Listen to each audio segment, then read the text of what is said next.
Durant pull-up jumper off the rim and and the Thunder win!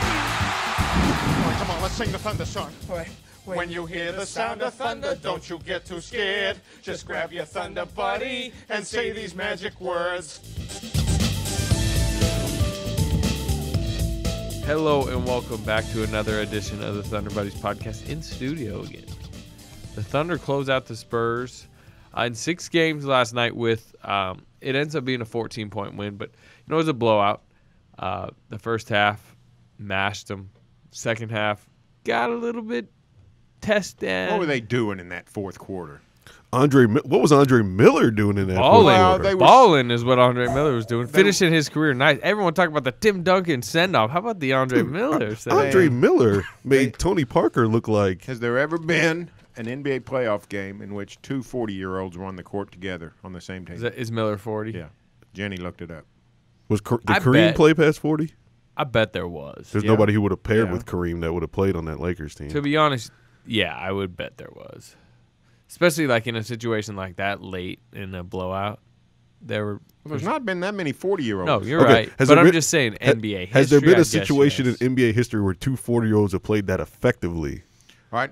In a playoff game. Has there ever been two 40-year-olds that were on the court with a 38-year-old? That might have been the oldest composite. I think it's the oldest lineup in the history of the NBA last night in the fourth quarter. 40, 38, 34, and Kawhi. And Andre Miller was playing like Escape from OKC, like his life was on the line. It was great. It was fun to watch. It was scary, but it was fun.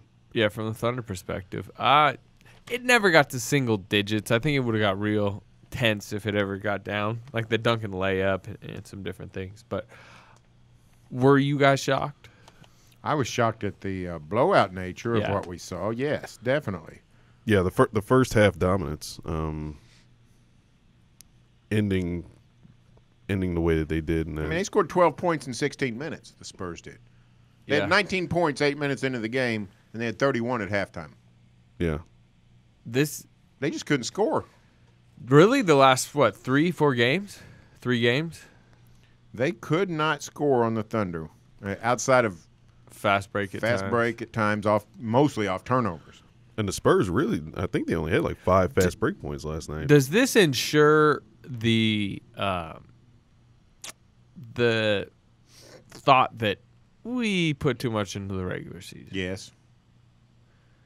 No doubt, right? I mean, like, all year we just get, like, you got to have championship habits. These Thunder don't have championship habits. And I'm not saying it doesn't help, but they could also just turn it on. You know what I mean? It sounded dumb to say it. We always cautioned against it because you should caution against, like, playing poorly and, like, hey, you can't just turn on the defense. But the truth was, I guess, with this team, they hit a moment. It was after game 1 of this series when they got blown out, and they did turn it on defensively.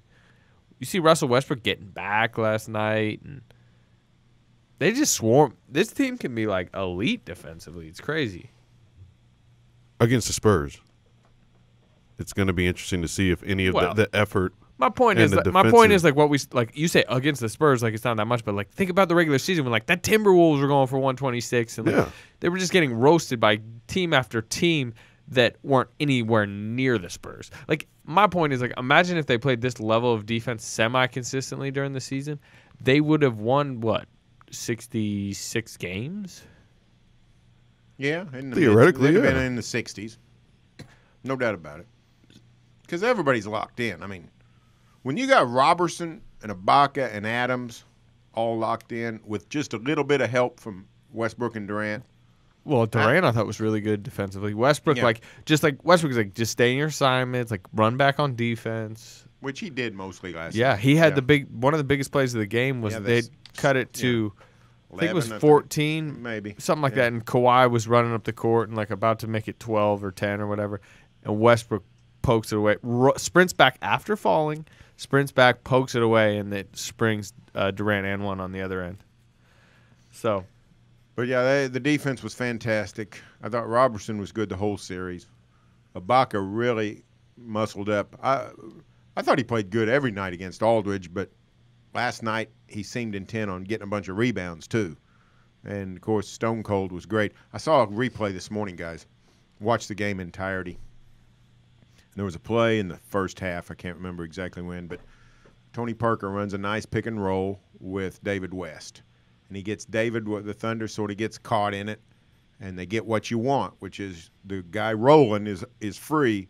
They get the ball to David West in the middle of the paint, and he's got all kinds of options. He could just shoot right there, or he could go onto the basket and lay it in, or a little one-hander, whatever. He's got just tons of options. But when he got free, Adams flips over and gets in front of him and basically goes right to the restricted area. Adams did. West turns and looks at the basket and then turns again and throws it to the corner. And Patty Mills catches it and steps on the out-of-bounds line. I remember that play. David West wanted no part of Steven Adams. He has become a dominant defensive player to the point that I think he's going to be an all-defensive team because a lot of times you got to build up your reputation, and he's building up his defensive reputation on the national stage right now. I think he'll be all-defensive team at like one of the few teams next season. And if he, like I said, I think I said it in the past podcast, if he just ups his blocks, like I think Kawhi's going to win Defensive Player of the Year, but like he'll get his name thrown out there because, at the end of the year when people are talking about Defensive Player of the Year, there are not that many like names being thrown out there. People are like, well, Avery Bradley's good. Like, Whiteside, he's got a lot of blocks. Like, Steven Adams he's got like, patrolling the paint, anchoring the defense, but also like doing highlight plays in this series, and like it's not going unnoticed nationally. Yeah. So he's making a reputation. So he's an excellent pillar of that defense. So now they move on and try to continue to play big against the smallish Warriors. It's going to be an assignment. We'll get to that in a little bit, but what was the biggest takeaway from your series? Was it Adams? This was his breakout series. Double-digit rebounds in every game, 4 double-doubles, the Game 2 sequence. Even the migraine game last night, talk about showing toughness on a big stage. To have a migraine and then downplay it post-game. Isn't an individual, if you're asking about an individual? Your biggest takeaway, and what I'm saying is one of them might just be the Thunder's lockdown defense. Okay. The Thunder's half-court defense, to the point where the Spurs literally couldn't get a shot. Who was it? Somebody referred to overnight. They've never seen San Antonio dribble so much, looking for a shot. Yeah, San Antonio just was off its game. And, Popovich, who I love to death, but this idea that they got the shots they wanted, particularly in Game 5, and just didn't make them. No, the Spurs were not getting the shots that they needed. I don't know what they want, but what they needed was something a lot better than what they got. To me, I guess, aside from the defensive thing I was going to say, and aside from Steven Adams, just the exemplary play from the role players. Every role player that was in Donovan's rotation this series pretty much played exactly the way they needed to play for the Thunder to win this series. Dion Waiters, Randy Foye played good minutes. Enes Kanter did his job. And, aside from the small minutes we saw from Cameron Payne, every role player did exactly what they needed to do.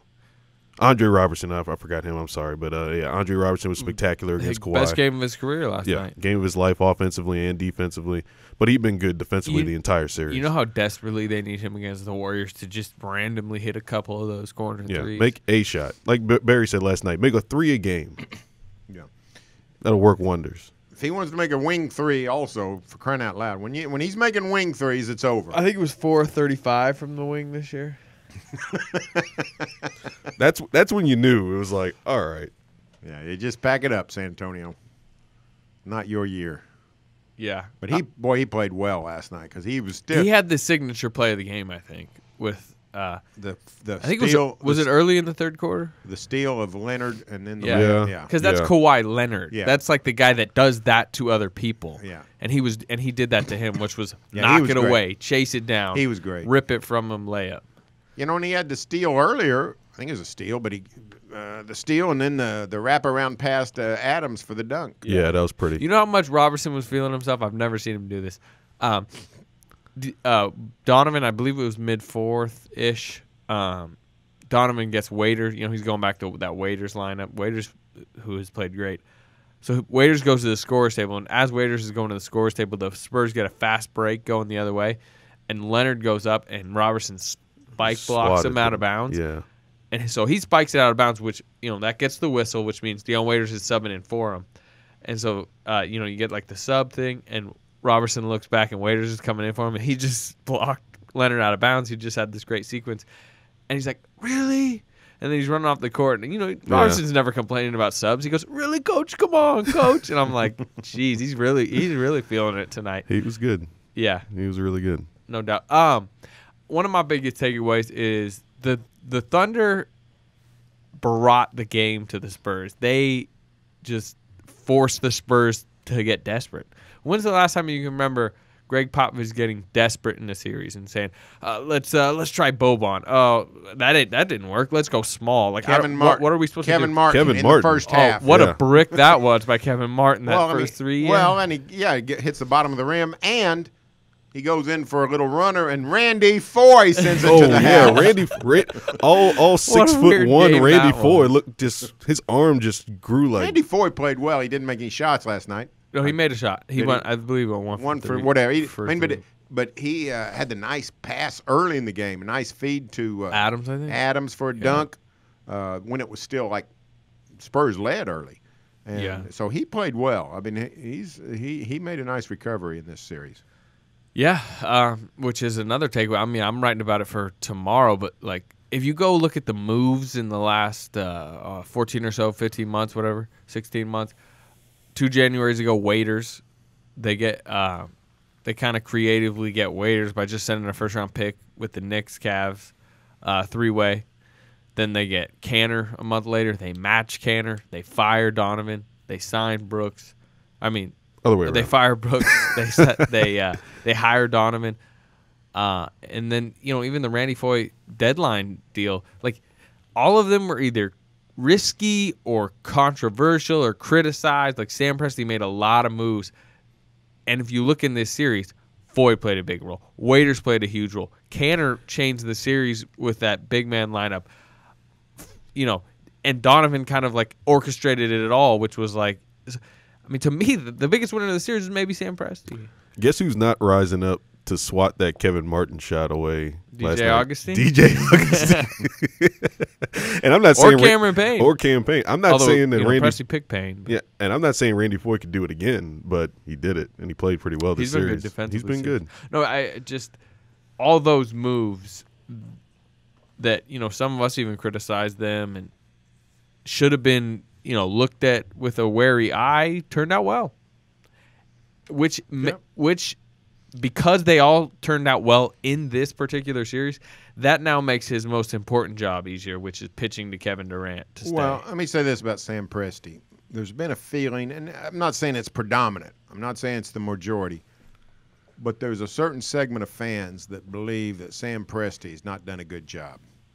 There's a certain segment of fans that believe that Presti's overrated, that the Thunder is somehow stagnant, and you know, it's just lucky they got Durant in the lottery. That kind of thinking does a disservice to every NBA franchise for this reason. And I asked Popovich this down in San Antonio. It's hard to win. Playoff series are hard to win. That was a great question you asked, Popovich. You got a great answer. In the last 6 years, this is a golden age for San Antonio. They've been great. They've been the number 1 seed in the West 4 or 5 times. Yeah, 4 times. They made the NBA Finals twice. Should have won it twice. Did win it once. This has been a fabulous, fabulous stretch of San Antonio basketball. In those 6 years, the Thunder has won as many playoff series as has the Spurs. They've each won 10. These things are hard to win, and the Thunder has won at an incredibly high level. The Clippers are about to have, I think, DeAndre Jordan is going to be the All-NBA center. Maybe not, but he's got a chance to be. He will be on an All-NBA team. He might be first. He might be first team. If so, that gives them 3 first-team All-NBA players in each of the last 3 years. Guys in their primes who have played together all this time. The Clippers have never made a Western Conference final. The Thunder has just made it for the 4th time in 6 years. Yeah. What the Thunder's consistency and level of success is completely underrated within their own market. And not only that, but you say they made it for the 4th time in 6 years.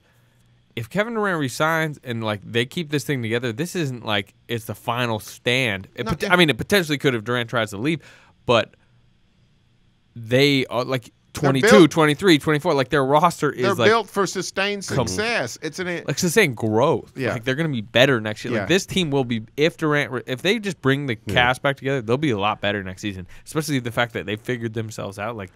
And it was sort of an absurdity, like when the Thunder made the finals the first time, for the media and fans and people here and nationally to say, "Oh, this is the start of the Thunder. They're going to rip off 3 or 4 championships." Like nobody rips off 3 or 4 championships anymore. Like you know how hard it is to get 1, let alone like 2 or 3. Like they were ahead of this. They were ahead of the curve. They were ahead of schedule when they got to the finals the first time. And that's not to say that like it created a way too high of expectation. The expectation way high was so high. Way high a bar when they did that. But they'd do it again. You know, they'd take that. The injuries and everything. One thing, you know what else? We didn't really learn it from Presti. I think we just learned it from our sports consumption and opinions. Trades shouldn't get judged so harshly so early. The James Harden trade, I believe, in a sense, was properly criticized for a lot of reasons. Like, Sam Presti really missed on Jeremy Lamb. Like, that was the piece they really thought was going to be the big piece coming back was Lamb. Martin was like a stopgap. But also, you know, they got number 12 pick. They didn't know it was going to be number 12. They got a first-round pick that ended up being number 12. And guess what? Sam Presti's fantastic at finding talent, cultivating it. Ends up being the 12th pick. Ends up being Steven Adams.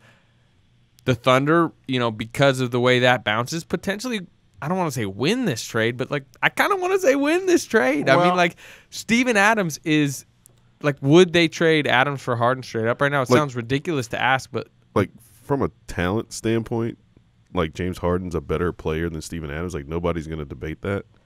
But if you're looking at it from, like, this team, this particular team, and what they need, like, doesn't everybody need what Steven Adams provides? Like not only that, they need Adams wanting to do what he's doing. Yeah, you know what I mean? Like, Steven Adams wants to be this rugged center that plays for the Thunder and plays that dirty role, whereas that's not what James Harden wants to do. And, like, that certain deferential personality when you already have 2, like, alphas in terms of play and personality. I don't know if Kevin Durant's necessarily an alpha compared to Westbrook. Westbrook is the alpha.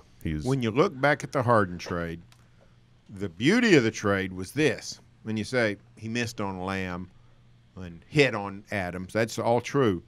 But that's the point of making a deal like that. It goes back to the baseball adage. You know, one of my favorite trades in baseball history was when the Pirates sent Tony Pena to the Cardinals. And I was a Cardinal fan. But they sent Pena to the Cardinals. He was a catcher in the 80s. And the Cardinals sent him 3 good players in return. Andy Van Slyke, Mike Lavalier, and I can't remember the third, but a third solid player. Turns out from that point on, Mike Lavalier wasn't that much of a worse catcher than Tony Pena. Plus you had this other guy who I'm forgetting, and Andy Van Slyke, who became an excellent outfielder. When you get quantity in a trade with potential, well, your chances of hitting and striking with that trade go way up. When you get a decent high draft pick and a prospect that maybe pans out. The truth is, Presti saved that trade by drafting Adams. Like, yeah, I mean, if he'd have drafted the right move, honestly, Aldrich, if he'd have not drafted another, that would have been a disaster trade. But But Presti's good at he's good at drafting guys, and when you got multiple ways to hit on a trade, you know, it's sort of like spreading your bet. You know what the tale of this trade kind of reminds me of, the life of this, the opinion of this trade, the life of that. it reminds me of the Pau Gasol trade from Memphis, where the Lakers. Memphis traded Pau Gasol to the Lakers, and it was like, oh, awful. What are they doing? Whatever. And it was like, wait, Marc Gasol? You mean his brother was in the trade? Oh, yeah, good job, Memphis. Like, who's Marc Gasol? And it was one of the great trades. And then suddenly Marc Gasol is like an all-NBA center for years to come. Still in Memphis, loves Memphis. Franchise cornerstone. Yeah. Cornerstone. Now the Lakers got a good deal in it too. They won 2 titles. Well, the Rockets got a good deal too. In James Harden, the Rockets should probably do that trade again. Totally. But the Thunder, now that they have Adams and Adams is 22 and he is becoming what he's becoming, if they probably do it again, knowing what. Here's the deal: the only reason the Thunder wouldn't do that trade again is if they knew that the injuries that might occur. You might just say, "Let's keep Harden. Let's see what happens in 2012. In 2013." See if we can win an NBA title in Harden's potential exit season. That's what you do. Yeah. But it's turned out to be fine. Put Stone Cold on my team anytime. Adams looks like a gem coming out of that draft. I was just looking at the 2013 it's a terrible draft. I mean, there are some gems like within it, but like, gosh, the top part of that draft, Bennett went number 1. Right? If you just look at the centers that went in that draft too. Alex Lynn, I remember, was one. Lynn and Nerlens Noel were the 2 that went ahead of Adams. I remember a lot of people wanted the Thunder to get a Olynyk, which he went right after the Thunder. He could shoot it a little bit, but Thunder aren't doing what they just did to the Spurs with Kelly Olynyk out there tossing 19-footers. Lucas Nogueira, who's now playing for the Toronto Raptors, I believe. Gorgie Deng and Mason Plumlee. The good Plumlee. I think that's the good Plumlee. Nah, they're all the same to me. But Deng's turned out okay, but Adams is clearly the star of that show. And here's what I like about Adams. You mentioned somebody just now you loves to shoot. Kelly Olynyk, the 19-footers. In a league where everybody wants to shoot outside. Russell Westbrook wants to shoot 24-footers. Serge Ibaka wants to shoot threes. Enes Kanter wants to go out there and shoot from the corner. Everybody wants to go outside. Steven Adams is not interested in shooting the ball from farther than 2 feet out. Zero interest. In fact, this year he hit a 14-foot fade on the baseline in San Antonio when all the stars weren't playing, and he actually hit it because it was late, the shot clock. He had to shoot it, and I asked him post-game about it, and he said, that might be my last one. Remember being by that jump shot. Yeah, he's just like – he has never even – pump faked a shot that wasn't like a desperation. He doesn't even look at the basket. Which, like, to be honest, like that might be the next part of his growth where they want to get him out to 12 to 14 feet. But people let him shoot it's the charm of him too. It's just like, I'm gonna go mash on you down low. He's become creative finisher around the rim. I love dunkers. I love guys who dunk because let me tell you what, it's the highest percentage shot going. And in the beginning of the season, he was soft and he was dropping the ball. I feel like soft, strong, but like. As you mentioned, fumbling it. He needed to dunk more in the beginning of the season. We're like, man, why did he just hammer that? Like, he's going up pretty soft, and that has completely changed in the postseason. I actually asked Donovan about that and like what he credited, and I believe it. The truth of why I think that changed is because Russell Westbrook would yell at him, "Dunk the other ball, dunk it," and eventually he's just like, "Dude, this guy keeps yelling at me. Like, I gotta just go try to dunk it." I mean, by the postseason, he was. Even by midseason, there was remember a few dunks where he like nailed back rim and it like almost hit the jumbotron. Yeah, he started doing that. I mean, he's a hoot. Steven Adams loves Stone Cold. All right, let's spin this ahead. Are the Thunder playing with house money in a sense? Like, I mean, look, they can't just go get swept by the Warriors, but they don't do too bad in the underdog role. That's a good point. Too bad. They thrive on it, especially Westbrook. Historically, is the same. They've not been in the underdog role in, a couple 3 years. Now? But before this series, when was the last time they went into a series and they were considered like pretty heavy? I'd say 2012 underdogs. What series though? Spurs. Okay, because remember they were favorites against the Heat. Spurs came in hot. Yeah, they had home court. They were favored against it, and then they won game 1, and everyone really thought they were favorites. Home court against the Spurs. But the Spurs came in smoking in that series. They'd won 20 in a row. Tony Parker talked about it last night. Basketball gods. Yeah. Maybe the 2014 Western Conference Finals against the Spurs because the Spurs had home court, but that wasn't like 67 win Spurs against like crumbling Thunder with like that was the Spurs issues. playing very well, but the Thunder had just taken out the Clippers. A lot of momentum, a lot of people thinking, this is going to go like 2012 again. So, well, you had the surge injury, though. But the surge injury sort of messed it up, and that changed it. So, the Thunder in the last 6 years is 10-4 in playoff series. And in one of those series, Surge missed the first 2 games, and in another series that they lost. And in another series they lost, Westbrook missed the whole series. They're hard to take out in the playoffs when they got all their guys. They don't go gently into the good night. So the fascinating part of this series against the Warriors, there's a ton. I mean, gosh, it's going to be the crowds are going to be incredible. The star power, the shooting of Curry, the just physical anger with which Westbrook plays, just like the polar opposites at the point guard, all that. But to me, it's the story's small versus big. The Warriors are going to play the lineup that has been nicknamed the death lineup, that's killed teams all year. That is why they're so good. They got, they put Draymond at center, Iguodala's on the wing, Barnes, Thompson, Curry. They are all versatile guarding. They can shoot it. They can play make. They kill teams with it. And I think there might be a sense from some people like, the Thunder are going to have to go small. And they do have Kevin Durant as a small ball forward. Like, they could be dangerous.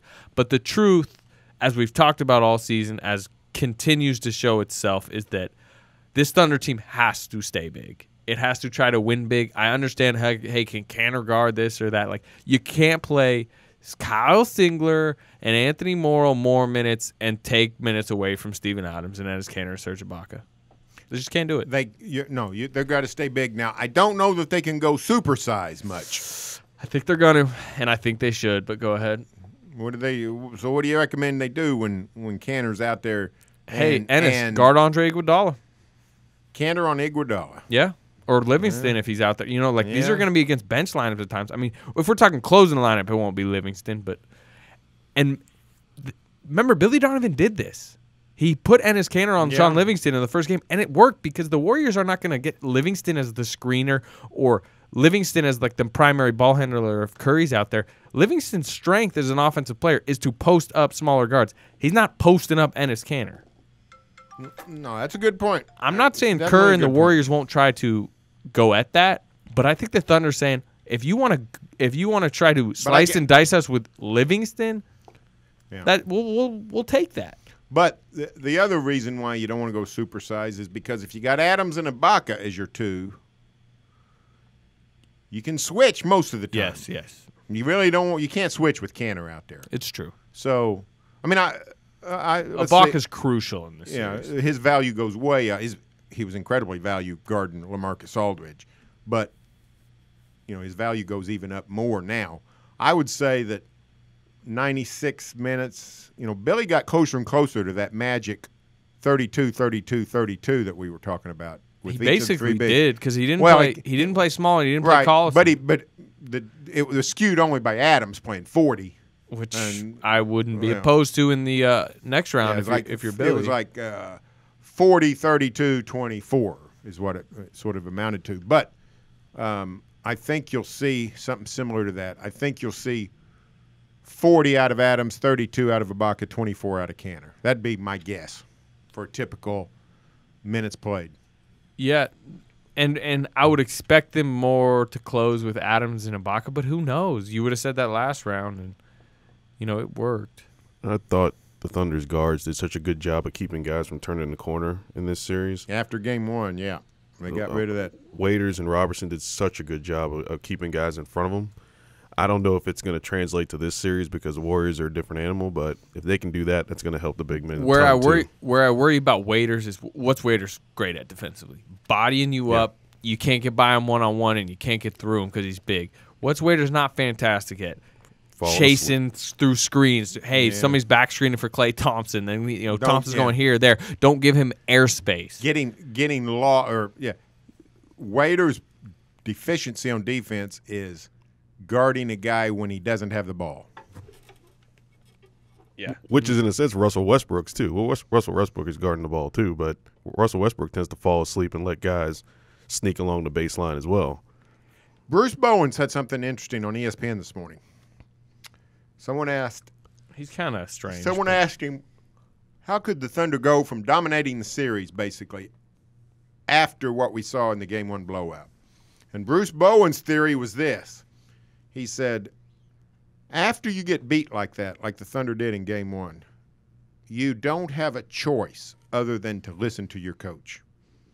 You have to sort of lock in and say, oh, I guess maybe he was actually, some of that stuff he said actually meant something. And he said from that point on, he thinks the Thunder started getting serious with the game plan, particularly on defense, getting serious about selling out to guard the Spurs.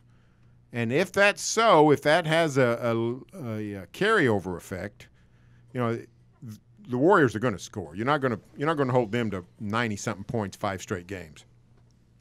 But if you can hold them into the 106 range, 108, you got a chance. You know, you don't want them up at 119, 121, because then it's a shootout and they've got more bullets than you do. Yeah. No, it's going to be about the physicality of the Thunder, even their guards. I mean, think of what, like Westbrook against Curry. Like, Westbrook's going to have to be physical. He's going to have to really get on him. He's going to have to post him up if Curry's ever guarding him. But Curry's probably not going to guard him much. Thompson will probably guard him, which means Curry is on Robertson. But it's going to be a lot of waiters. So can waiters keep punishing teams that are, I don't want to say ignore him, because they don't ignore him when he's on the court, but like that's the option they want. So waiters is just, again, is very huge. And then, you know, we talked about it the other day on Thunder Thursday, but like what makes this Thunder team so much more dangerous than in the regular season is now they're just playing 8 guys. The 8th guy is Randy Foye, who's given 8 steady minutes, and then the other 7 are really solid players. Will Cameron Payne get another test? Will he get another try? I don't think so. I don't think he should. I think Billy should stay with these 8 guys. I'm not saying he shouldn't adjust if like here and there, whatever. But if we thought the moment in the Spurs series is too big, you guys realize what these environments are going to be like? You guys have never been to Oracle, right? I've never been to Oracle. I've never been either. It's outrageous. I don't think and Cameron Payne is not going to get thrown in that. Yeah, series. I'm not so much worried about Cameron Payne. I'm worried about Kyle Singler. Is Kyle Singler getting in this series? Only if they decide to go man, small. If Billy's trying to lose his goodwill with the fan base, he will give that guy 20 minutes a night. But what I'm expecting is a very, shall we say, spirited series. Oh, yeah. You got a New Zealander who likes to bang around with an Australian who likes to bang around. The New Zealander can do it better, Steven Adams. But I mean, he's a better player, but, like, Bogut's good. I mean, he's older. Like, he's not savvy. what he once was. He's injury-prone, but he's good. They are going to butt heads.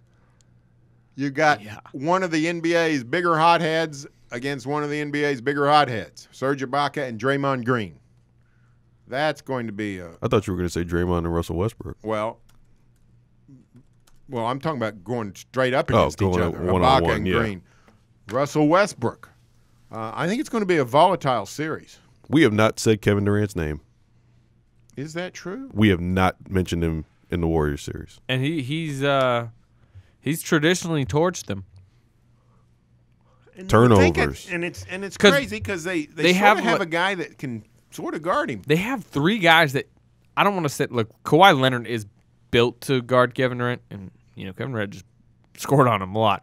But they have a tag team of guys, which is Iguodala, Barnes, Green. This was kind of the way that the Thunder could throw multiple guys at Kawhi. Yeah, Thompson even. But the truth. So you'd think, like, this is the best team to guard him for a 48-minute stretch, and it probably is, but the thing is, like, he just has killed them. He really has. Over time, all of them. I don't know that will continue. What's a worry if you're the Thunder going into this series? I got a good one, but you guys start. Perimeter / transition perimeter defense. Yeah.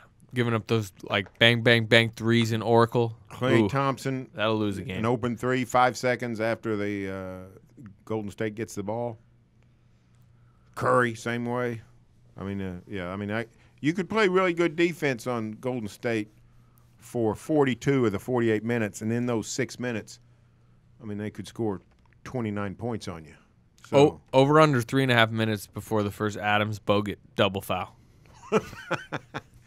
Thunder needs to hope for a double foul and not a double technical. The refs might come in and call a T because they feel like, oh, these guys are really grappling. But, like, the truth of it is I don't think either of those guys are, like, they get mad about contact and are going to be, like, pushing each other away, like, extracurricular. They're just going to be really physical. That's why I think it's double foul over double T. No, I hope you're right. But, that's another thing about Adams. He has avoided foul trouble. Regular season, that was often a problem. The later in the season it went, the less foul trouble he encountered. In the playoffs, it's been a non-issue. Yeah, at 5 last night, but that's been huge. That's been huge for the whole team.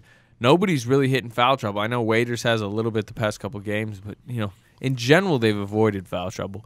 A worry. Ball handling, taking care of the ball from the Stars. It's a good point. In the game, Durant particularly. I think. Durant in particular. That's why I brought up his name. When the games get tight. The game in Oracle where he and Westbrook just had some bad ball handling, and they had a chance to win that one. And then, of course, the game here where Durant threw the ball away and allowed them to tie the game and go to overtime. How are they going to handle those late game situations again? I know we saw them close well against the Spurs, but I still have this thought that it's a different kind of late game situation against Golden State than it is against San Antonio. I mean, where you worry with Durant? We saw it last night. We saw it late in Game 5. 2 games that they won. He gets picked a lot. Like people can slap the ball away from his hands, and guess what? They got Draymond Green out there, who is the best in the world at doing it. You see some of the stuff he did to like Mason Plumlee in that series, just ripping balls away, coming over for shot blocks. It's a concern. I mean, Westbrook's going to have his turnovers because he's psychotic and he's just Westbrook. But, like, Durant, just, like, strong hands, strong to the rim. Yeah. Don't flail for fouls. And almost the overhandling and just the awareness of when these guys are coming and who he's dribbling into. Like, I think Billy Donovan's talked about this before, like, Durant recognizing the defense and how they're collapsing on him, and we've seen so many times where Durant penetrates. There's 4 guys looking directly at him. He's got to be able to find that open guy early. He did that last night with Robertson. He's done that at times this series, so he's got to continue to do that, and it comes back to that whole trust thing. Yeah. All right, you want to know my big concern, and this is particularly a concern, I think, in Oakland. Stephen Curry's going to have one of those, most likely more than those, multiple 3 stretches where he's just Thunder aren't even playing bad defense. He's just wizardly dribbling, and then he pulls up for 28 feet and drills it.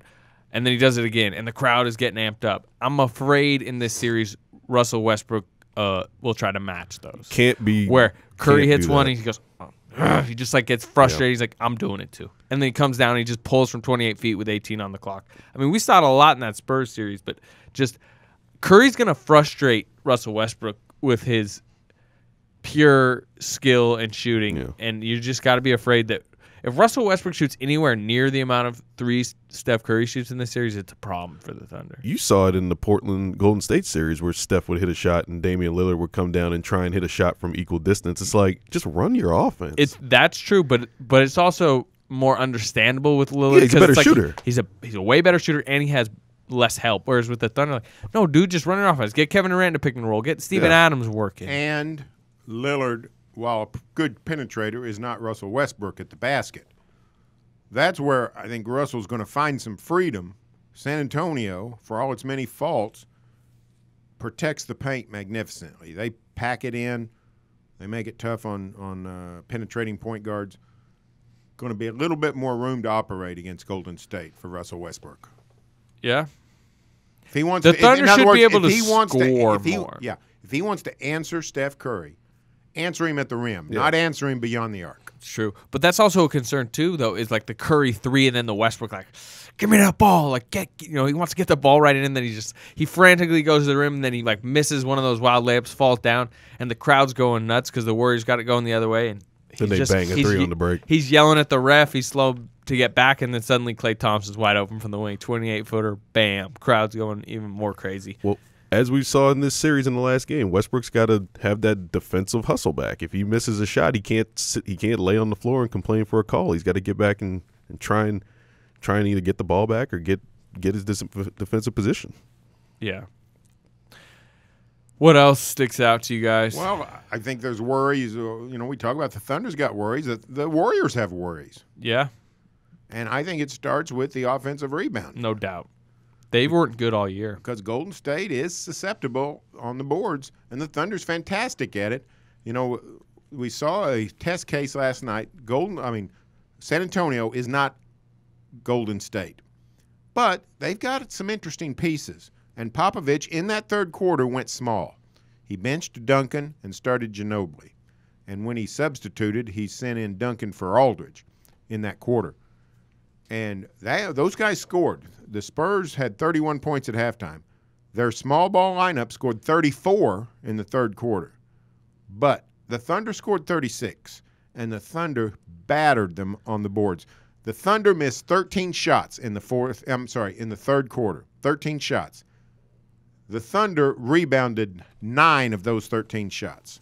So Thunder more than doubled San Antonio on the offensive board. If they're not going to double them, but if they can get a huge percentage, if they can do a great job on the offensive glass, that's going to cut into that 3-point advantage that Golden State has. And look, Golden State's not good on the defensive glass. It's been one of their biggest issues all year.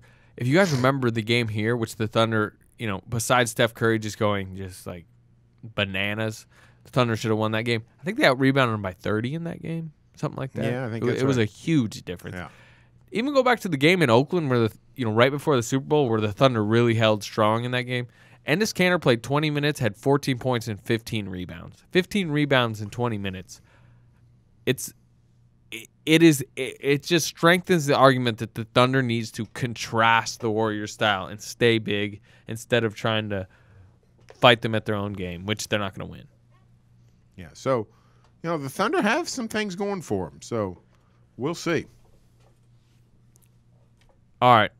You guys want to podcast again before the series? You tell me. Break down the matchups or wait till after game one? Who knows? How about on the airplane? Can we do it on the airplane Sunday with the? I don't know if our passengers would appreciate that. Well, why wouldn't they like a lot of good talk about the Thunder? Well, it is Southwest. If we get on early enough and we get a 3-seat row, we could just stand up and make the announcement. Hey, we're going to do a podcast here. We got the microphones. Anybody that wants to hear it, move closer. Anybody that doesn't, move far away, and we'll proceed. It's going to be an early flight, though. They might want to sleep on the early flight. I might want to sleep. It's going to be a long flight. We can do it's it. It's not direct, my man. Oh, we're going to Phoenix. It's never direct. Do it at Phoenix. What's the layover? I'll look. We'll discuss. But quickly, I think it's an hour or so. Quickly, I don't believe my man, Mr. Erik Horne's ever been to California. Never in my life. You've never been in the state of California? Never in my life. Well, I have. It's a pretty no kidding. California's Murder City? And California's been in you more than you've been in California. Whoa. That got kind of weird. But it's pretty animal good. Style. It's pretty good. California's a pretty I'm cool looking place. forward to it. And Northern California is much better than Southern California, and I sort of like Southern California. Yeah, you'll enjoy San Francisco. He was mentioning unique cities, when we were just in San Antonio. It's unique. It's number one. Yeah. It's the most unique city in America. There's going to be some, logistically, this series is going to be tough. I just am warning you guys now. With where the Thunder is practicing, the traffic, just driving through San Francisco. I think we need to stay in San Francisco, don't we? If we got to be there 3 straight days. And pay $700 a night, it's San Francisco. Yeah. Maybe that's why I've never been to California. Extortion. Well, San Francisco's got problems. They got rent problems. They got land is so valuable. They just got area problems. It's so small and crowded and packed and people want to be there so bad, but it's crazy rent-wise. Whatever. This is all stuff we can talk about off the air, but no, it should be fun. It should be a fun series. Forward to it. You guys haven't been to California, and you haven't covered a game in Oracle. That is true. Our seats will be okay, not fantastic, but the crowd is going to be great. The arena kind of It's in a parking lot off, I think it's I-80. It's not great. Everything except for when the game starts, I don't really like about Oracle, but when the game starts, it's awesome. Is it 880? It's either 880 or 880. We'll know soon enough. I mean, I've been up and down it quite a bit. Yeah. It's also in the same parking lot as the A's and Raiders Stadium, which is the same, the Coliseum where they both play. And the A's are in town if you guys want to go to a game. I'd love to go to a game. The A's stadium is just absolutely brutal, but the Giants stadium is the best in the country, but they're not at home. Stinks. Well, I'm looking forward to it. So, should be a fun series. Well, will be a fun series. We'll convene. We will convene. All right. We'll talk to you guys again soon. Durant, pull-up jumper, off the rim, and the Thunder win! All right, come on, let's sing the Thunder song. When you hear the sound of thunder, don't you get too scared. Just grab your Thunder buddy and say these magic words.